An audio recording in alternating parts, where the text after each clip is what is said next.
I'm Faye Miller, 38, living in a quiet Columbus suburb with my husband Danny and our daughter Lily. Our home's a cosy split level, filled with Lily's soccer trophies and my jewellery making tools. I've always been a planner, lists for groceries, schedules for Lily's school events, but life's taught me that even the best plans can unravel. Back in my 20s, I was a graphic designer at a marketing firm in downtown Columbus. That's where I met Danny, a charming guy with a knack for pitching ideas and a smile that made my knees weak.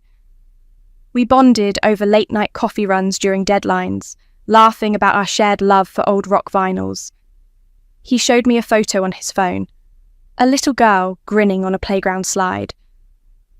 "My niece?" I teased. "No, my sister Emma," he said, his eyes softening. "She's 12 years younger, like my kid sometimes." I envied that bond, growing up an only child with just Mom and her bakery to keep me company. We married when I was 25, and I quit my job when Lily arrived, trading client meetings for diaper changes. I worried I'd fail as a mum, but Danny was my rock, changing diapers, planning birthday trips, picking Lily up from soccer. He'd learned it all raising Emma after their parents split, a story he shared with a mix of pride and pain. I leaned on his strength, just like Mom leaned on hers running that bakery alone in our small Ohio town. These days, I run a jewellery business from home, necklaces and earrings I craft with Lily's help promoting on Instagram. It's not just a hobby, it's our lifeline, bringing in enough to rival Danny's marketing manager salary. Lily, now 16, is my biggest cheerleader, snapping photos and dreaming up captions. We're a team, the three of us, or so I thought. Lately, Emma's been around more, ever since she moved 10 minutes away with her husband Ryan. She's 30, but Danny still treats her like that little girl on the slide. She drops by unannounced, eats our leftovers, borrows our SUV like it's hers. I try to be patient. Danny's told me how he raised her, how she clung to him when their mum checked out. But her visits leave me on edge, like I'm losing my place in my own home. Last week she flashed me a smile that wasn't quite right. Too sharp, too knowing. It stuck with me, a splinter I can't pull out. I tell myself it's nothing, that I'm reading too much into it. But as I sit here, stringing beads under the kitchen light, I can't shake the feeling that something's about to shift, and not for the better. Emma's been a constant presence since she and Ryan moved to our neighbourhood last year. At first, I thought it'd be nice, family nearby, someone for Danny to share his childhood stories with. But Emma's visits aren't warm family catch-ups. They're invasions, chipping away at our weekends and my sanity. It started small. She'd pop over on Saturdays when Ryan, a nurse, was stuck on long hospital shifts. "Faye, your lasagna's amazing. Can I have seconds?" she'd say, helping herself before I could answer. Lily would roll her eyes, knowing I'd made that lasagna for her school potluck. Emma's got this way of acting like our house is her personal buffet, grabbing snacks, leaving dishes, and chatting with Danny like I'm not there. "Remember when we'd sneak ice cream after Mum's fights?" She'd giggle, and Danny's face would light up, lost in memories I can't touch.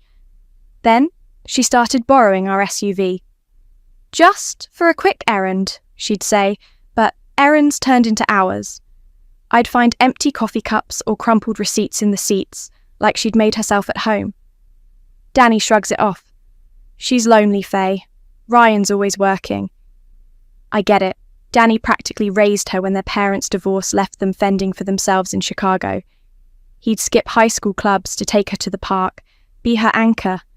But she's not a kid anymore, and I'm tired of her treating our life like an extension of hers. Last Sunday, she waltzed in while we were planning a movie night. Lily's pick, a rare evening with just the three of us. "Danny, let's go to the mall," Emma chirped, ignoring me. I bit my tongue, but Lily didn't. "Aunt Emma, we're kinda busy," she said, voice sharp. Emma just laughed, tossing her hair. "Oh, Lily, you're so serious." Danny grinned, oblivious, and suggested we all go. I forced a smile, but Inside, I was seething. This was our time, not hers. It's not just the visits. She asks for favours like I'm her personal chauffeur. Faye, can you drive me to the boutique? Ryan took the car. I work too. My jewellery business keeps me up late, sketching designs, packing orders. But Emma assumes I'm free because I'm home, like my work doesn't count. I've tried talking to Danny, but it's like hitting a wall. She's my sister, Faye. She needs us, he said last week, his tone final. I wanted to scream that I need him too, that Lily and I deserve our space. Instead, I nodded, feeling like an outsider in my own marriage. Lily started noticing. Mum, why's Aunt Emma always here? She asked yesterday, her brown eyes searching mine. I didn't have a good answer, just a hug and a promise to make her favourite tacos tonight. But as I watched Emma drive off in our SUV again, keys jangling like they're hers, that sharp smile of hers flashed in my mind. It's not just annoyance anymore. It's a warning, and I'm starting to listen. I should have known Emma's carelessness would catch up with us. Last month, she borrowed our SUV for what she called a quick trip to the grocery store. She was gone 3 hours, and when she pulled into our driveway, her usual bubbly chatter felt off. Thanks, Faye. Car's all good, she said, tossing me the keys with that too bright smile. Something in my gut twisted, so I went to check. There it was, a dent on the rear left bumper, scratches spiderwebbing across the paint. My heart sank. This wasn't a scrape from a tight parking spot. It was a solid hit. Lily, who'd just gotten home from soccer, peered over my shoulder. Mum, did you hit something? She asked, confused. No, sweetie, Emma borrowed it yesterday. I kept my voice steady, but anger simmered. Emma hadn't said a word about it. I called Danny out to the driveway. He was fresh from a shower, towel around his neck, grumbling about being dragged outside. Faye, what's the big deal? He said. But when he saw the dent, his face tightened. Emma's not the best driver, he muttered, running a hand over the scratches. She probably didn't notice. Didn't notice? I snapped. Danny, this isn't a scuff. She should have told us, apologised at least. My voice shook, not just from the damage, but from the way Emma acted like nothing happened. I'd let her borrow the car to keep the peace, but this felt like a slap in the face. She's not perfect, Faye, Danny said, his tone defensive. She's young, still figuring things out. I'll talk to her.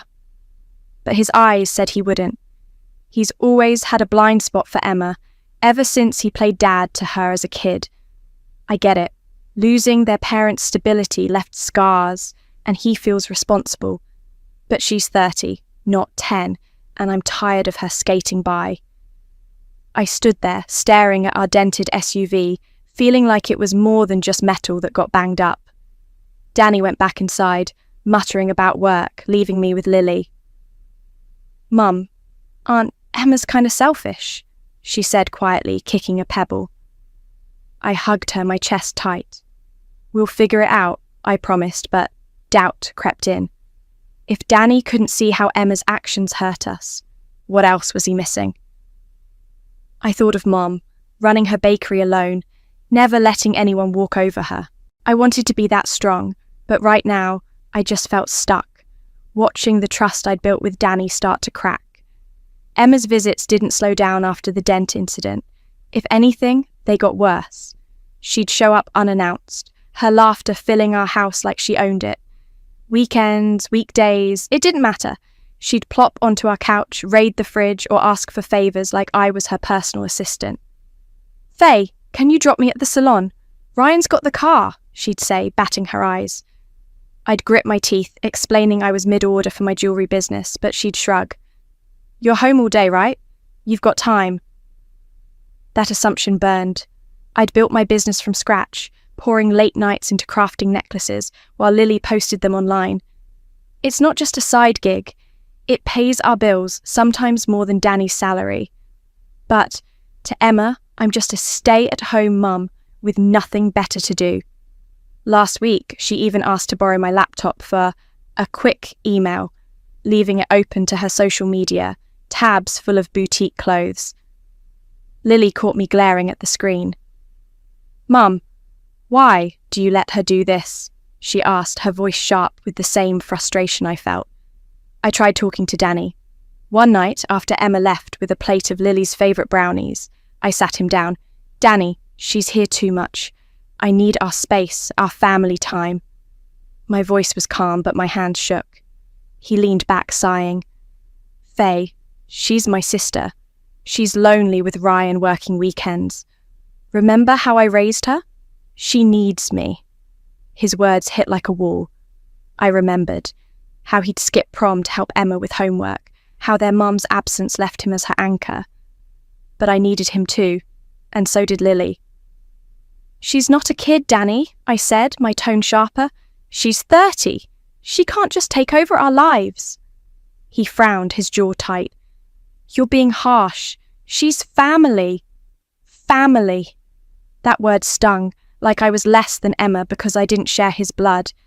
I wanted to yell that Lily and I were his family too, but I swallowed it, afraid of pushing him further away. Lily started pulling back too. She used to love her aunt, but now she hides in her room when Emma's over. "She's so fake, Mom," she told me yesterday, her eyes flashing. "Dad doesn't see it." I hugged her, my heart aching. I saw Mom in my mind, standing firm when vendors tried to cheat her at the bakery. I wanted to channel that strength, to set boundaries. But every time I tried, Danny's loyalty to Emma made me feel like the outsider. Last night, Emma borrowed the SUV again, promising to be quick. She wasn't.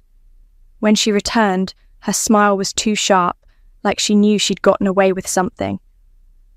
I'm starting to wonder if it's not just carelessness, if she's testing me, seeing how far she can push before I break. I'd had enough of Emma's entitlement, but I never thought she'd stoop to theft. Last Tuesday, she showed up while I was packing jewellery orders, Lily at soccer practice. "Faye, I need the SUV for a quick run to the store," she said, her tone syrupy. I shook my head, exhausted. "Sorry, Emma, I need it to pick up Lily later." Her smile faltered, eyes narrowing. "That's kinda selfish, Faye. Danny wouldn't mind?" She stormed out, slamming the door so hard the windows rattled. I thought that was the end of it. I was wrong. An hour later, Lily texted me. "Mum, where's the SUV? I'm at practice." My stomach dropped. I ran to the driveway, empty. The keys, usually on the hall table, were gone. I remembered Emma lingering there, claiming she needed the bathroom before leaving. That manipulative little, she'd stolen them. My hands shook as I called a rideshare for Lily, pacing the house, rage boiling. How could she think this was okay? 2 hours later, Emma pulled up, tossing the keys like nothing happened. "Thanks, Faye," she chirped, that sharp smile back. I stormed to the driveway, voice low but trembling. "You stole the keys, Emma. I told you I needed the car for Lily. What were you thinking?" She scoffed, rolling her eyes. "It's just a car, Faye. Don't be so dramatic." I checked the gas gauge, nearly empty when it had been half full yesterday. "You used all the gas? I need to pick up Lily," I snapped, my patience gone. "It was a long drive," she said, shrugging like it was a joke. "Relax, I'm Danny's sister. It's basically my car too." Her words cut deep, like I was just a guest in my own life. I took a breath, trying to stay calm. "Emma, if you borrow it, fill it up. It's common courtesy." She laughed, venom in her voice. "You're so stingy, Faye. No wonder Danny's tired of you." She flounced off before I could respond, leaving me stunned. I called Danny, hoping he'd see how out of line she was. "She took the keys without permission, Danny, and left the tank empty," I said, my voice shaking. He sighed, like I was the problem. "Faye, it's not a big deal. Emma doesn't know gas stations well. She's young." "Young? She's 30, not a teenager." I pressed harder. "She needs to ask first. We can't live like this." His tone hardened. It's my car, Faye. I bought it. Let it go. His words hit like a slap. His car, his sister, his rules. I hung up, tears burning. Mum raised me to stand up for what's right, but Danny's blind spot for Emma made me feel powerless. As I filled the tank to get Lily, my anger mixed with hurt. This wasn't just about a car, it was about respect, and I was losing it in my own home.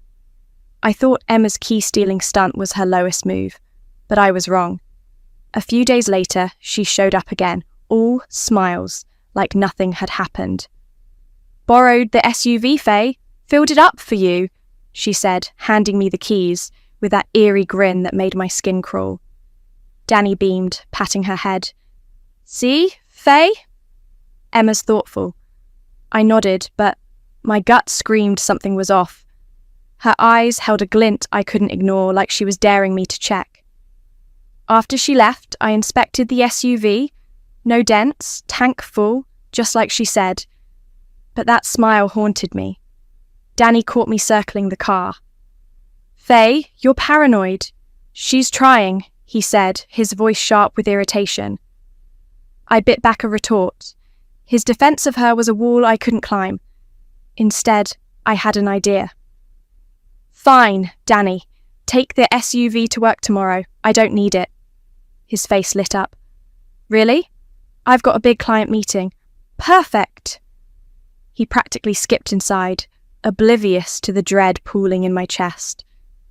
The next morning, I waved him off, watching him slide into the driver's seat in his favourite navy suit. Lily was at school, and I tried to focus on my jewellery designs, but unease gnawed at me. Then I heard a scream from the driveway. My heart stopped. I ran outside, finding Danny clutching his back, face twisted in pain. "Faye, something stabbed me!" he yelled, staggering out of the SUV. His suit was torn, blood seeping through the fabric. I rushed to him, panic surging. "What happened?" He pointed to the driver's seat. There, glinting in the morning light, was a razor blade taped to the cushion, sharp edge up. My blood ran cold. If I'd sat there, like I usually do, it would have been me. "Emma returned the car last night," I whispered, my voice shaking. "No one else has touched it." Danny's eyes widened, but he shook his head. "You don't know it was her, Faye." His denial hit like a punch, but his glance at his watch cut deeper. "I'm late," he muttered, rushing to change and catch a train, leaving me alone with the SUV. And the truth. I stood frozen, staring at the blade. Emma didn't just borrow the car or forget the gas. She'd planted this to hurt me, maybe worse. My mind flashed to Mom standing up to anyone who crossed her, and to Lily, who deserved a safe home. Fear turned to fury. Emma wasn't just careless, she was dangerous. I called her, my voice steel. "What were you thinking, Emma? That blade was meant for me." She laughed, cold and sharp. "You let Danny drive, Faye. Your fault he got hurt." Her confession stunned me. She'd planned this, banking on my routine. "You'll pay for this," I said, hanging up before she could twist it further. I dialed Ryan, Emma's husband, my hands trembling, but my resolve firm. "Ryan, we need to talk. Emma's gone too far." I told him everything. The dent, the theft, the blade. He listened, voice tight. "I'll be there tonight." As I hung up, I looked at the SUV, no longer just a car, but a symbol of Emma's betrayal. I wasn't just fighting for my family anymore. I was fighting for our safety, and I wouldn't let her win. That evening, I sat at the kitchen table, the razor blade incident replaying in my mind. Lily was at a friend's, safe from the storm brewing at home. I'd called Ryan, Emma's husband, and he agreed to come over. Danny was home, sulking after his boss chewed him out for missing his meeting, his ruined suit a reminder of Emma's stunt. I felt a flicker of pity for him, but it didn't soften my resolve. Emma had crossed a line and I needed answers. The doorbell rang. Ryan stood there, his nurse's scrubs wrinkled from a long shift, his face weary but kind. Behind him, Emma pouted, arms crossed like a kid caught sneaking cookies. "Faye, I'm so sorry," Ryan said, his voice heavy. "Tell me everything." I laid it out, the dented SUV, the stolen keys, the empty gas tank, and now the razor blade meant for me. Danny shifted uncomfortably, but I didn't look at him. This wasn't about him anymore. Ryan's eyes darkened as I mentioned the car. "She's been borrowing it a lot," he said, glancing at Emma. "I gave her money for gas, but she never mentioned it." Emma's face twisted, but before she could speak, I dropped the bomb. "Ryan, I checked the dash cam. She wasn't just shopping. She was with a guy named Jake, taking long trips."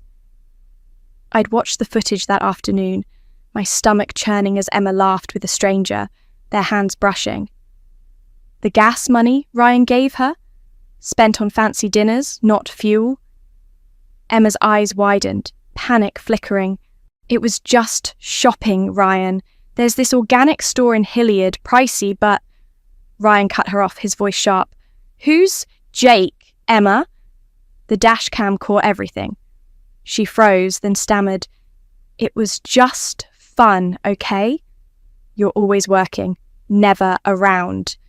Her voice broke, but her glare at me was pure venom. "You're the worst, Faye. You ruined everything."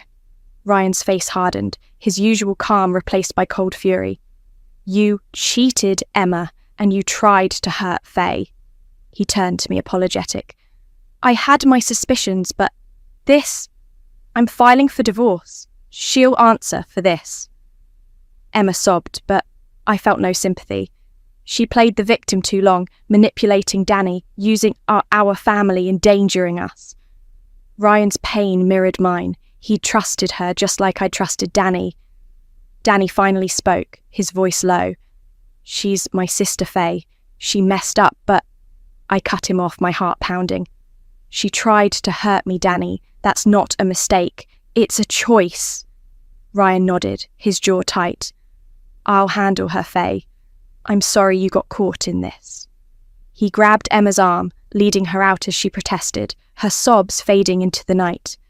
I stood there, the weight of her betrayal heavy, but my path clear. Emma wasn't just a nuisance. She was a threat, and I wouldn't let her tear my family apart any longer. The house felt colder after Ryan and Emma left. Danny sat on the couch, staring at the floor, his silence louder than any argument. I'd hoped the razor blade would snap him out of his blind devotion to Emma, but his words earlier, defending her even now, cut deeper than any blade could. I stood in the kitchen, gripping the counter, my heart splintering. I'd built a life with Danny, trusted him through late nights and early mornings, but his loyalty to Emma made me feel like a stranger in my own marriage. "Danny," I said, my voice steady despite the ache in my chest, "what am I to you?" He looked up, eyes tired. "You're my wife, Faye." But his tone lacked conviction, and I pressed on. "Then why do you always take Emma's side? She dented our car, stole it, tried to hurt me. She's cheating on Ryan, and you still defend her." My voice cracked, years of frustration spilling out. "I'm your family too. So is Lily." He rubbed his face, sighing. "She's my sister, Faye. Blood. She's made mistakes, but she's not a monster. You're blowing this out of proportion." His words hit like a gut punch. Blood. Like I was less because I wasn't born a miller. I thought of Mum, who fought for every penny at her bakery, never letting anyone diminish her. I wanted to be that strong, but Danny's dismissal made me feel small. "She's not a child, Danny," I said, tears burning. "She's 30. She knew what she was doing, and you let her walk all over us." He stood, his voice rising. "You're just jealous, Faye. Emma's family, you're not." The word stranger hung unspoken, but I felt it. My heart shattered not just from his words, but from the truth they revealed. He'd always choose Emma, no matter the cost to me or Lily. I took a deep breath, the decision forming like steel in my spine. "We're done, Danny. I can't live like this." His eyes widened, panic flickering. Faye, no, let's talk. But I shook my head, my voice firm. I deserve better. Lily deserves better. I thought of my daughter, her fierce spirit, and how she'd watched me fight for our family. I wouldn't let her see me settle for a man who put his sister above us. That night, I called Mum, my voice breaking as I told her everything. "Come home, Faye," she said, her strength grounding me. The next day, while Danny was at work, I packed bags for me and Lily and drove to Mum's house in our old town, an hour away. Lily hugged me tight, her eyes red but resolute. "I'm on your side, Mom," she said, and those words carried me through the pain. Danny's calls flooded my phone, but I was done listening. Emma had pushed me to the edge, but Danny's betrayal broke us. It was time to choose myself, to build a life where Lily and I could thrive, free from excuses and danger. Leaving Danny was the hardest thing I've ever done, but it was the right thing. Lily and I stayed with Mum for a month, her small house in our old Ohio town a safe haven. Mum's kitchen smelled of fresh bread, just like when I was a kid, and her no-nonsense hugs reminded me I was stronger than I felt. Lily threw herself into schoolwork, but at night we'd talk, her head on my shoulder, promising each other we'd be okay. With Ryan's help, the divorce moved fast. He knew a lawyer who handled everything, property division, child support, in weeks. Danny fought at first, his voicemails pleading, "Faye, I was wrong. Don't do this." But Lily's words echoed in my mind. "I hate the dad who doesn't cherish you." He'd made his choice and I'd made mine. By spring, the papers were signed and I felt a weight lift, like I'd been holding my breath for years. We moved to a sunny apartment near Lily's high school in Columbus, close enough for her soccer games and friends. My jewellery business became our anchor. Orders poured in, thanks to Lily's social media savvy. She'd post reels of my necklaces, her captions witty and warm. I hadn't realised how much I'd leaned on it until Danny's lawyer assumed he'd been the breadwinner.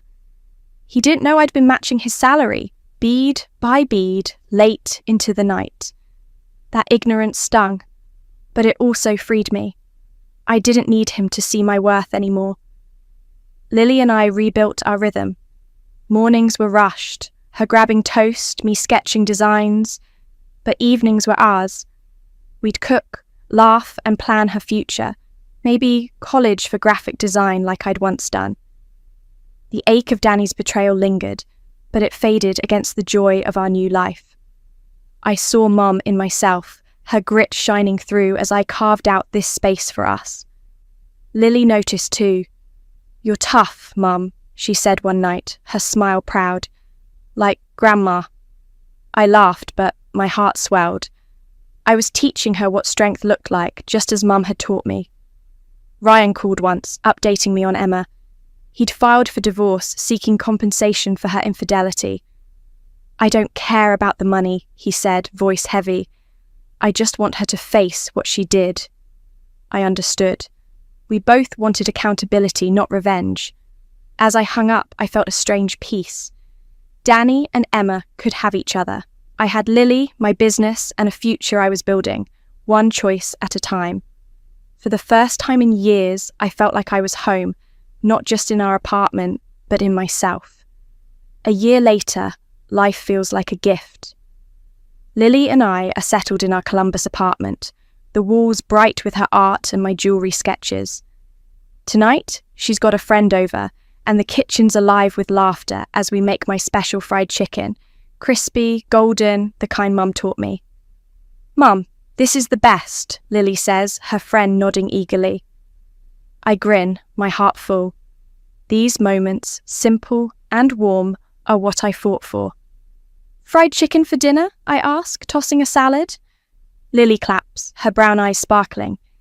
"Can we make extra for tomorrow?" Her friend chimes in, "Your mum's cooking is unreal." I laugh, thinking of how far we've come. After the divorce, I worried Lily would carry scars, but she's thriving. Captain of her soccer team, dreaming of college. She helps with my jewellery business too, her Instagram posts pulling in orders faster than I can craft. Last month we hit a sales record, enough to cover rent and save for her future. Danny never knew I'd built that kind of strength, and I'm glad. It's mine, not his, to claim. I heard through Ryan that Emma's still leaning on Danny, living in his cramped apartment, asking for money. "Can you spot me, Danny?" she'd whine, unchanged, unrepentant. Ryan's moved on, free from her chaos, and I wish him well. Danny called once, his voice heavy with regret. "You were right about Emma," he admitted. "She's a mess." I didn't soften. "She's your mess now, Danny. Leave us be." I hung up, feeling no anger, just clarity. Mum raised me to stand tall, and I'm teaching Lily the same.